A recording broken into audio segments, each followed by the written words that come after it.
વધતી ઠંડીના હજી કોઈ જણસાર નથી। આગામી દિવસમાં તાપમાનમાં વધારો થશે। આગામી દિવસોમાં 2 થી 3 ડિગ્રીનો વધારો જોવા મળશે। વેસ્ટર્ન ડિસ્ટર્બન્સની અસરના કારણે તાપમાન વધશે। આગામી દિવસમાં ગરમીનો અનુભવ થઈ શકે છે। હાલમાં ફૂંકાઈ રહ્યા છે પૂર્વ દિશા તરફના પવનો।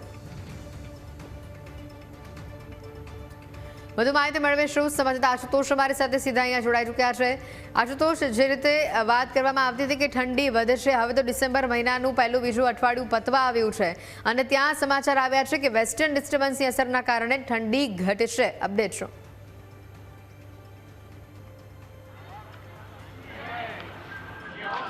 જી હેતવી, વાત કરવામાં આવે તો વેસ્ટર્ન ડિસ્ટર્બન્સની અસર જોવા મળી રહી છે અને 20મી ડિસેમ્બર સુધી આની અસર રહેવાની સંભાવનાઓ જે છે તે હવામાન વિભાગ દ્વારા વ્યક્ત કરવામાં આવી છે। ત્યારે ઠંડીનો પારો જે છે તે ખાસ કરીને હવે વધ્યો છે, કારણ કે રાજ્યમાં તાપમાન જે છે તે વધશે અને આગામી 2 થી 3 ડિગ્રી તાપમાન જે છે તે વધારો થશે તેવું હવામાન વિભાગનું કહેવું છે। અમદાવાદમાં પણ જોઈએ તો અમદાવાદની ગરમી જે છે, લઘુત્તમ તાપમાન જે છે તેમાં વધારો થયો છે। જે તાપમાન 13 ડિગ્રી આસપાસ પહોંચ્યું હતું તે હવે 15 ડિગ્રીએ પહોંચી ચૂક્યું છે। તો બીજી તરફ ગાંધીનગરનો પારો પણ 15.3 ડિગ્રીએ પહોંચ્યો છે। નલિયાનું તાપમાન જે 8 અને 9 ડિગ્રી નોંધાયું હતું તે પણ સીધું 11.2 ડિગ્રીએ પહોંચ્યું છે। એટલે સમજી શકાય છે કે વેસ્ટર્ન ડિસ્ટર્બન્સની અસરના કારણે ગરમી જે છે તેમાં વધારો થયો છે। લોકો સાથે વાત કરશું।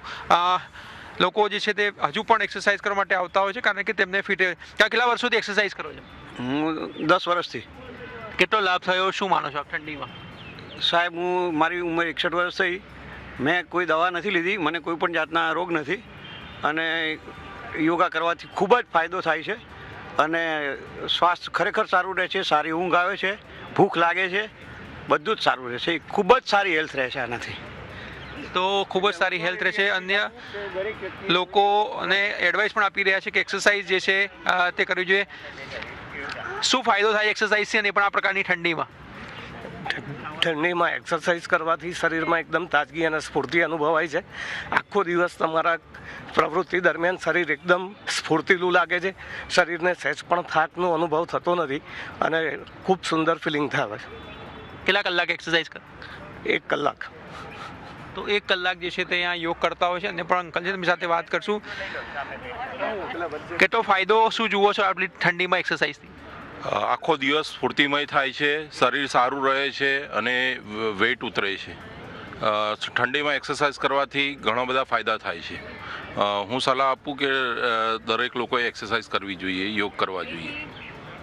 દરેક લોકો એક્સરસાઇઝ જે છે તે કરવી જોઈએ। યંગસ્ટર છે, તેમની સાથે પણ વાત કરશું અને જાણશું કે મેડમ, ઠંડી છે પરંતુ ઉઠવાનો ક્યાંક કંટાળો આવતો હોય, પરંતુ એકવાર ઉઠી ગયા પછી શું ફાયદા જોઈ રહ્યા છો?